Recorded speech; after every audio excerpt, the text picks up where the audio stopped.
Hello friends, कैसे हैं आप लोग। Welcome back TGT PGT art study classes. तो वीडियो के अंत तक बने रहिएगा क्योंकि आज मैं बहुत ही महत्वपूर्ण प्रश्नों को लेकर आया हूं। इसी प्रकार के प्रश्न आपको परीक्षा हाल में देखने को मिलेंगे। तो यदि आप मेरा चैनल सब्सक्राइब न किए, सब्सक्राइब कर लें, बेल आइकन को प्रेस कर लें, जिससे आपको इसी प्रकार के महत्वपूर्ण प्रश्नों का संकलन प्राप्त होता रहे। तो मैं रमेश चतुर्वेदी, चलते हैं आज के पहले प्रश्न पर। आज का पहला प्रश्न है, नारी अंकन का सुंदर चित्रण किस शैली में है। नंबर ए है पहाड़ी, राजस्थानी, जैन या मुगल। तो बताइए कौन सा ऑप्शन सही होगा। तो इसका ऑप्शन सही होगा ये पहाड़ी शैली। तो नारी अंकन का सुंदर चित्रण पहाड़ी शैली में किया गया है। तो चलते हैं अगले प्रश्न पर। अगला प्रश्न है, 12मासा चित्रों में पाया जाता है। नंबर ए ऋतुओं का चित्रण, राग रागिनी का चित्रण, कृष्ण लीला का चित्रण या ग्राम्य जीवन का चित्रण। तो बताइए कौन सा ऑप्शन सही होगा। तो इसका ऑप्शन सही होगा नंबर ए ऋतुओं का चित्रण। तो 12मासा चित्रों में ऋतुओं का चित्रण पाया जाता है। एक सूचना है कि यदि आप लोग थ्योरी और ऑनलाइन टेस्ट और ऑनलाइन थ्योरी और ऑनलाइन आप लोग और नोट्स लेना चाहें तो मेरे व्हाट्सएप नंबर 88 086 89 105 पर व्हाट्सएप नंबर है। इस पर आप संपर्क कर सकते हैं या चैट के द्वारा बता सकते हैं। मात्र आपको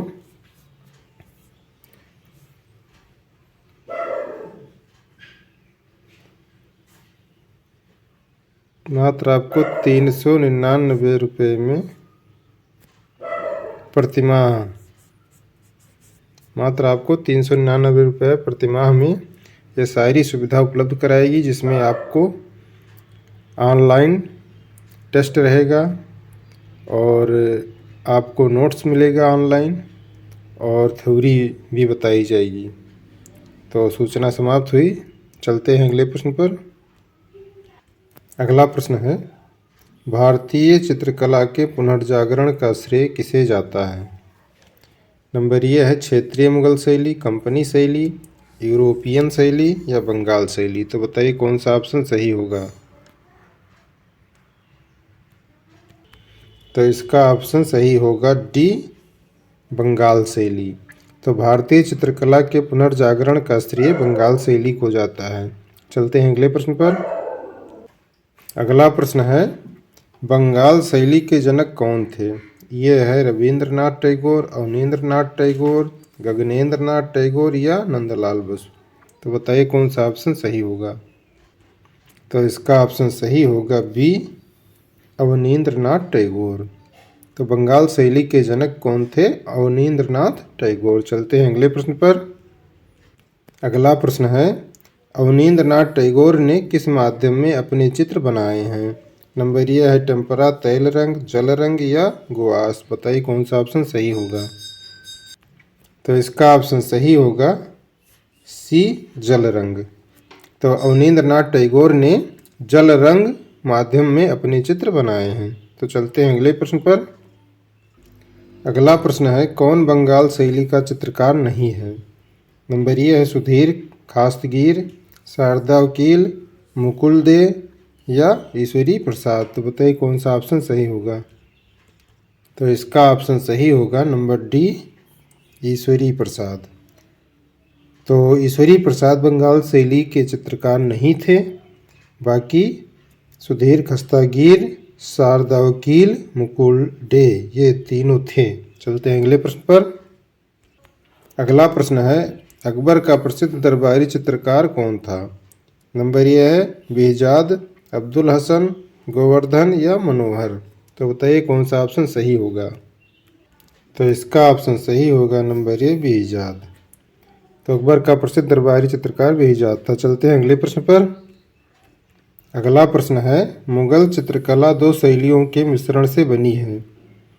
ऑप्शन है राजस्थानी, दक्षिणी, काश्मीरी पंजाबी, जैन पाल या भारतीय पारियन। तो बताइए कौन सा ऑप्शन सही होगा।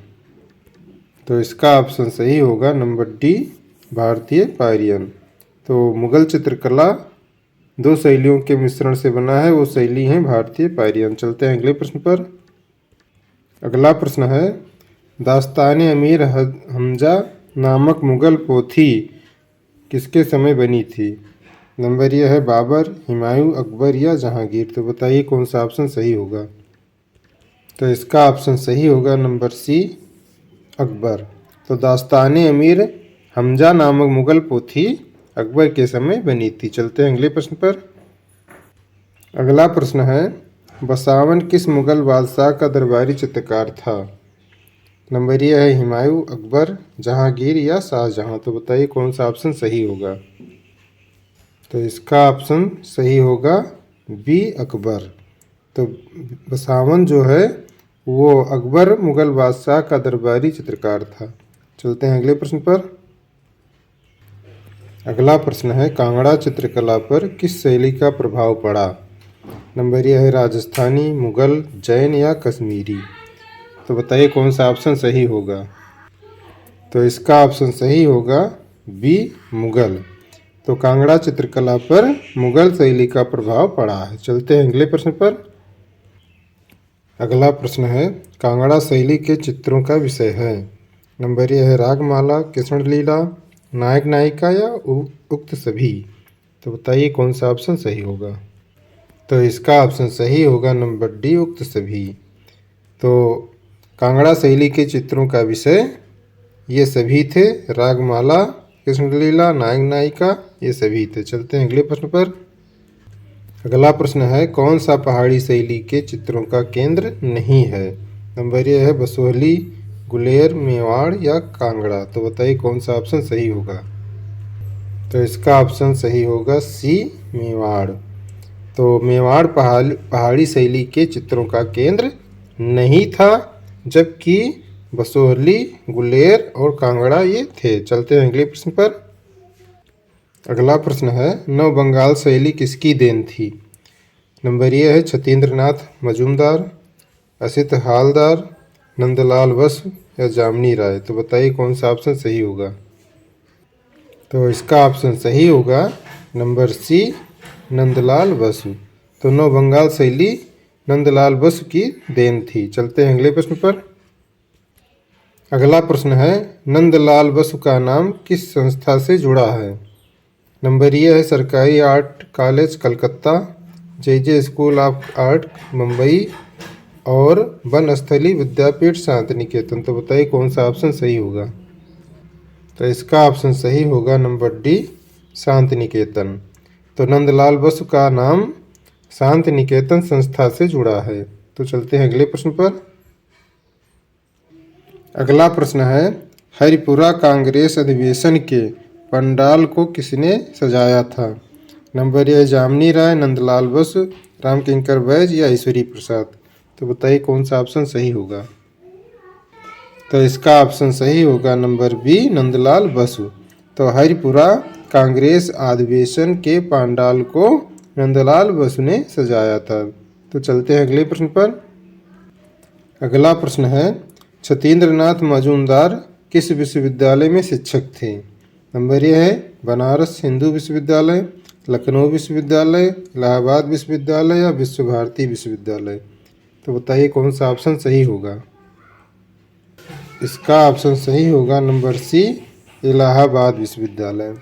तो छतीन्द्रनाथ मजूमदार इलाहाबाद विश्वविद्यालय में शिक्षक थे। तो चलते हैं अगले प्रश्न पर। अगला प्रश्न है, इनमें से कौन असंबद्ध है। नंबर ये है विनोद बिहारी मुखर्जी, समरेंद्रनाथ गुप्त, शैलेंद्रनाथ डे या नारायण श्रीधर बंद्रे। तो बताइए कौन सा ऑप्शन सही होगा। तो इसका ऑप्शन सही होगा नंबर डी, नारायण श्री धर्मेंद्र। तो बाकी अन्य ऑप्शन विनोद बिहारी मुखर्जी, सुरेंद्रनाथ गुप्त और नाथ डे, ये एक के जैसे हैं, एक प्रकार से हैं और ये इनसे अलग हैं। तो चलते हैं अगले प्रश्न पर। अगला प्रश्न है, असित हालदार किस आर्ट कॉलेज के प्रिंसिपल थे? नंबर ए पटना, कलकत्ता, लखनऊ या दिल्ली। तो बताइए कौन सा ऑप्शन सही होगा। तो इसका ऑप्शन सही होगा नंबर सी, लखनऊ। तो असित हलदार लखनऊ आर्ट कॉलेज के प्रिंसिपल थे। चलते हैं अगले प्रश्न पर। अगला प्रश्न है, रवि वर्मा जाने जाते हैं पौराणिक चित्रों के लिए, प्राकृतिक दृश्य चित्रों के लिए, पशु पक्षी चित्रों के लिए, ऐतिहासिक चित्रों के लिए। तो बताइए कौन सा ऑप्शन सही होगा। तो इसका ऑप्शन सही होगा नंबर ए, पौराणिक चित्रों के लिए। तो राजा रवि वर्मा जाने जाते हैं पौराणिक चित्रों के लिए। चलते हैं अगले प्रश्न पर। अगला प्रश्न है, इनमें मूर्तिकार कौन है? नंबर ए है कुमार, कुमारिल स्वामी, गोपाल घोष, देवी प्रसाद राय चौधरी या सुब्रमण्यम। तो बताइए कौन सा ऑप्शन सही होगा। तो इसका ऑप्शन सही होगा नंबर सी, देवी प्रसाद राय चौधरी। तो इसमें मूर्तिकार हैं देवी प्रसाद राय चौधरी। चलते हैं अगले प्रश्न पर। अगला प्रश्न है, राजा रवि वर्मा का जन्म 1848 में किस स्थान पर हुआ था? नंबर ए है मथुरा, तिरुवांकुर, मैसूर या कलिमन्नूर। तो बताइए कौन सा ऑप्शन सही होगा। तो इसका ऑप्शन सही होगा नंबर डी, कलिमन्नूर। तो राजा रवि वर्मा का जन्म 1848 में कलिमन्नूर स्थान में हुआ था। तो चलते हैं अगले प्रश्न पर। अगला प्रश्न है, असित हालदार जाने जाते हैं मूर्तिकार के रूप में, मनीएचर चित्रकार के रूप में, कवि कलाकार के रूप में या आधुनिक चित्रकार के रूप में। तो बताइए कौन सा ऑप्शन सही होगा। तो इसका ऑप्शन सही होगा नंबर डी, आधुनिक चित्रकार के रूप में। तो चलते हैं अगले प्रश्न पर। अगला प्रश्न है, अमृता शेरगिल ने चित्रकला की शिक्षा पाई। नंबर ए है रोम में, लंदन में, पेरिस में या लाहौर में। तो बताइए कौन सा ऑप्शन सही होगा। तो इसका ऑप्शन सही होगा नंबर सी, पेरिस में। तो अमृता शेरगिल ने चित्रकला की शिक्षा पेरिस में पाई थी। चलते हैं अगले प्रश्न पर। अगला प्रश्न है, अमृता शेरगिल पर भारत आगमन पर क्या प्रभाव पड़ा? नंबर ए लोक कला का, अजंता चित्रों का, राजस्थानी चित्रों का या बंगाल पुनर्जागरण काल के चित्रों का। तो बताइए कौन सा ऑप्शन सही होगा। तो इसका ऑप्शन सही है नंबर बी, अजंता चित्रों का। तो अमृता शेरगिल पर भारत के आगमन पर अजंता चित्रों का प्रभाव पड़ा था। चलते हैं अगले प्रश्न पर। अगला प्रश्न है, के.एस. कुलकर्णी की कला में पाए जाते हैं। नंबर ए प्राकृतिक दृश्य, ग्राम जीवन के दृश्य, प्राकृतिक चित्रों के दृश्य, पौराणिक कहानियों के दृश्य। तो बताइए कौन सा ऑप्शन सही होगा। तो इसका ऑप्शन सही होगा नंबर बी, ग्राम जीवन के दृश्य। तो के.एस. कुलकर्णी की कला में ग्राम जीवन के दृश्य पाए जाते हैं। चलते हैं अगले प्रश्न पर। अगला प्रश्न है, के हेब्बर के अंतिम दिनों की चित्रशैली है। नंबर ए अलंकारिक, रेखात्मक, वास्तवधर्मी या शास्त्रीय। तो बताइए कौन सा ऑप्शन सही होगा। तो इसका ऑप्शन सही होगा नंबर बी, रेखात्मक। तो के हेब्बर के अंतिम दिनों की चित्रशैली रेखात्मक थी। चलते हैं अगले प्रश्न पर। अगला प्रश्न है, भारत के एकमात्र कलाकार जिनके चित्र पिकासो के साथ प्रदर्शित हुए थे। ऑप्शन है राम कुमार, के हेब्बर, मकबूल फिदा हुसैन या आरा। तो बताइए कौन सा ऑप्शन सही होगा। तो इसका ऑप्शन सही होगा नंबर सी, मकबूल फिदा हुसैन। तो भारत के एकमात्र कलाकार जिनके चित्र पिकासो के साथ प्रदर्शित हुए थे वो थे मकबूल फिदा हुसैन। चलते हैं अगले प्रश्न पर। अगला प्रश्न है, एन.एस. बेंद्रे किस विश्वविद्यालय में प्रधानाध्यापक थे? नंबर ए मुंबई, बड़ौदा, कलकत्ता या दिल्ली। तो बताइए कौन सा ऑप्शन सही होगा। तो इसका ऑप्शन सही होगा नंबर बी, बड़ौदा। तो एन.एस. बेंद्रे बड़ौदा विश्वविद्यालय में प्रधानाध्यापक थे। चलते हैं अगले प्रश्न पर। सॉरी, प्राध्यापक थे, हेड ऑफ डिपार्टमेंट। चलते हैं अगले प्रश्न पर। अगला प्रश्न है, कंपनी शैली के भारतीय केंद्रों में प्रसिद्ध है। नंबर ए मुर्शिदाबाद, कलकत्ता, पटना या दिल्ली। तो बताइए कौन सा ऑप्शन सही होगा।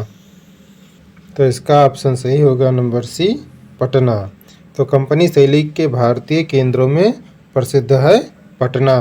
तो मित्रों, यहीं पर ये वीडियो समाप्त होता है। वीडियो कैसा लगा कमेंट बॉक्स में ज़रूर लिखिएगा और आप प्रश्नों को लिखा करो, क्योंकि लिखने से जल्दी याद हो जाते हैं। यदि ये वीडियो पसंद आया तो लाइक शेयर ज़रूर कीजिएगा और अपनी तैयारी करते रहिए।